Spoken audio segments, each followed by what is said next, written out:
Luna fixates on Finn and Will. The bold and the beautiful, Brooke wants Ridge to take action. Lee learns something new about her niece/granddaughter, and Katie stops by to needle Taylor. At the Forrester mansion, Taylor tells Ridge how blessed they are to have such a loving family. Looking guilty, he grunts, "Yeah, we are." Taylor yammers about the trauma of Ridge nearly losing Brooke, but wants him to realize that doesn't change anything between them or the commitment they've made to each other. Ridge responds to Taylor's declaration that she won't take off the ring by saying he has to go to the office.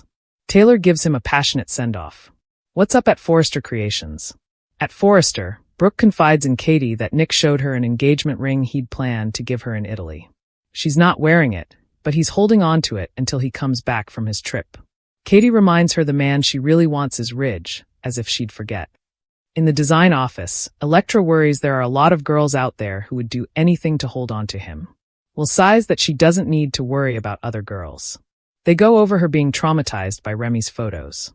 Will vows he won't hurt her. "I love you." Elektra lets Will know that she's never gone all the way before, but hedges that she might be ready soon. He assures her it will be amazing. Elektra explains that not only Remy, but her parents' divorce made her cautious. Will vows that he's a one-woman man, and they make out. Has Luna learned a lesson? At Lee's place, things have progressed to the point where Luna is up and walking. She's also got that glint back in her eye, as she tells her grandmothers that she plans to make the most of this second chance. Luna delights her grannies by putting on makeup and gushing about them loving her and believing in her. She insists the anger and resentment is gone. There's just one thing she wants. Unsurprisingly, Luna reveals that she wants to see her Finn. Lee says that can't happen now. Sheila prompts, "Finn's not the only one you want to see, is he?" Luna grins. Lee warns there are things to discuss before Luna talks to anyone. Sheila and Luna giggle about her feelings for Will Spencer.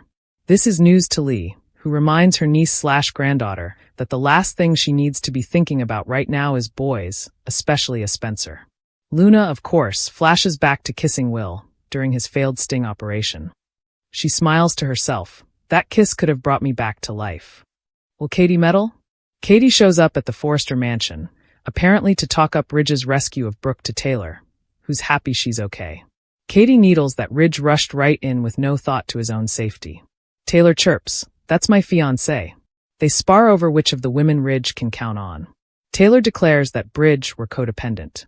Katie has the nerve to disagree with the world-renowned psychiatrist, but Tay insists that going back to Brooke will only bring Ridge more heartache. It's not going to happen. Brooke's ultimatum. At Forrester, Brooke squints as she relives the Ridge rescue kiss. Predictably, he appears at that very moment.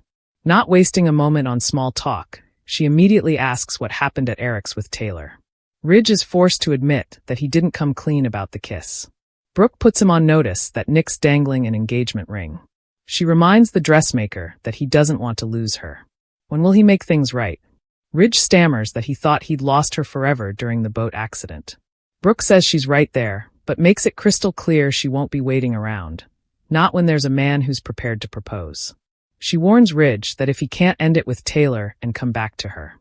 Stepping forward, the dressmaker silences her with an embrace.